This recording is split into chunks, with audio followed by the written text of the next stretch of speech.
Hello and welcome to Wisdom Trek. This is Guthrie Chamberlain and I'm your guide to wisdom and creating a living legacy. Thank you for joining us for our 7-day-a-week, 7 Minutes of Wisdom podcast.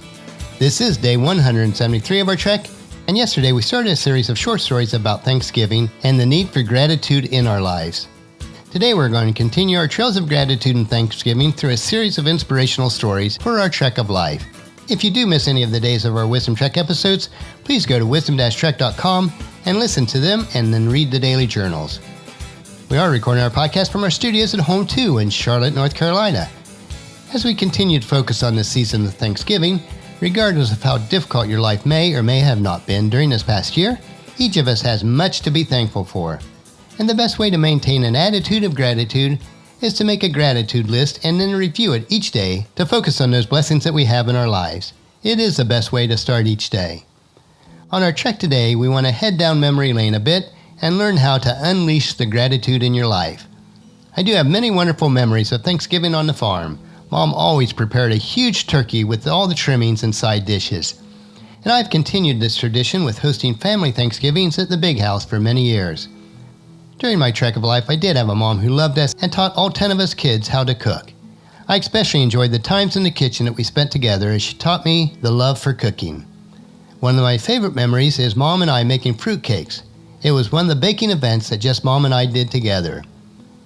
Now it's been over 16 years since Mom lost her battle with cancer, but I am so thankful for the 68 years of life that she was granted. She lived life to the fullest. While it would be wonderful if she were still here to impact our lives and the lives of her grandchildren and now her great-grandchildren, in a very real way she is still with us through her impact that we can have on each other each day. All who knew her loved her and are reminded and thankful for the great memories that we shared together. The laughter, the lessons, and the wisdom that she shared was invaluable to me. What I have learned is that she is not in my past, but in my future. And I celebrate her life and the blessing of the mentorship that she shared with me. During this week in the U.S., everybody is getting ready to celebrate Thanksgiving. Thanksgiving is one of my favorite holidays.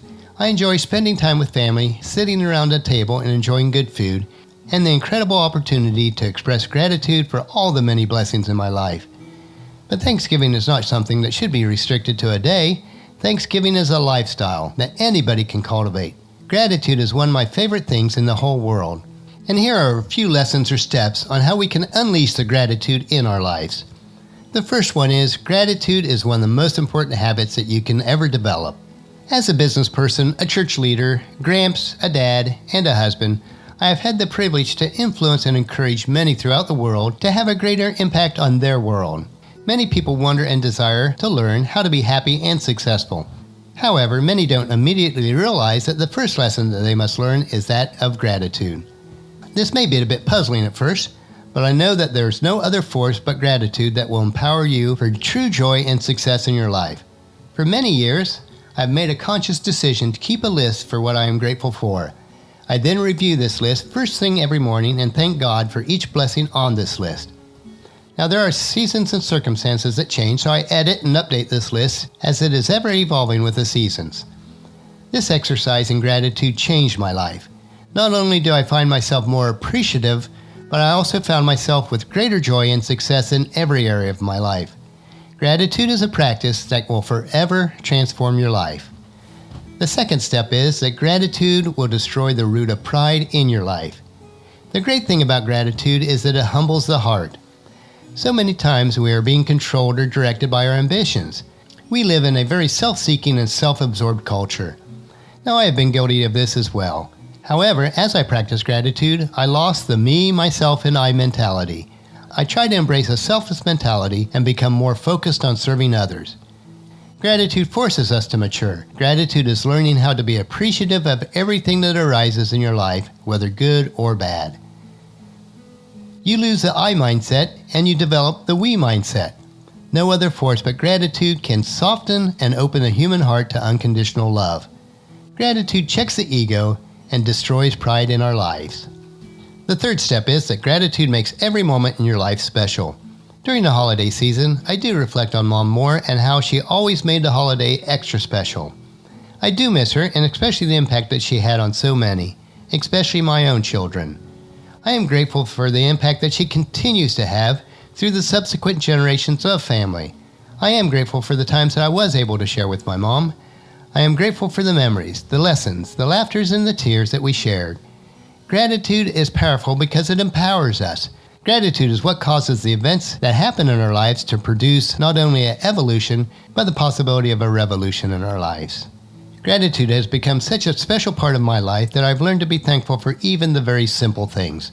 Some days or seasons in our life are sunny and warm, while others are cloudy and cold.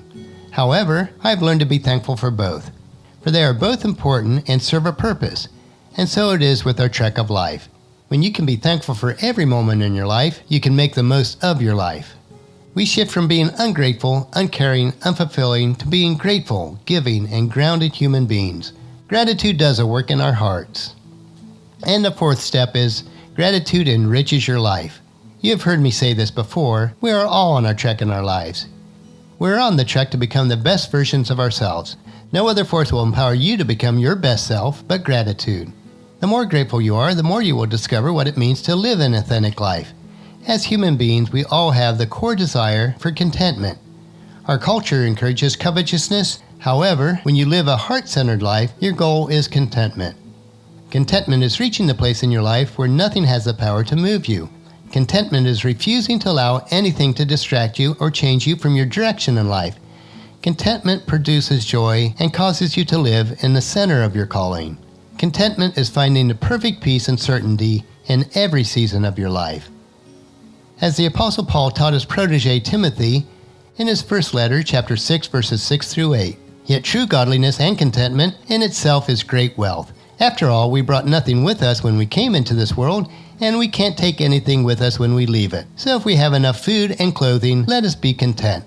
Gratitude is a habit that everyone can learn. Gratitude will destroy the root of pride in your life and allow every moment to be special as it enriches your life. As you learn each day, you are responsible for sharing that learning with others. So encourage your family and friends to join us each day and come along with us tomorrow for another day of Wisdom Trek, creating a legacy, as we continue our trek and focus on how wise it is to be thankful in a series of short and inspiring stories. And that'll finish our podcast for today. Remember to listen to your daily dose of wisdom each day, and please share Wisdom Trek with your family and friends through email, Facebook, Twitter, or in person as you meet with them, and invite them to come along with us each day. If you would like to be added to our weekly email update for Wisdom Trek, just text the word WISDOM to 44222 on your phone, and you'll receive a message asking you for your email address. It's very quick and easy to do. The journal for today's trek can be found at wisdom-trek.com. Thank you so much for allowing me to be your guide, your mentor, but most importantly, I consider you my friend as I serve you through the Wisdom Trek podcast and journal each day. As we take this trek together, let us always live abundantly or fully, love unconditionally, listen intentionally, learn continuously, lend to others generously, lead with integrity, and leave a living legacy each day. This is Guthrie Chamberlain reminding you to keep moving forward, enjoy your journey, and then create a great day every day. See you tomorrow.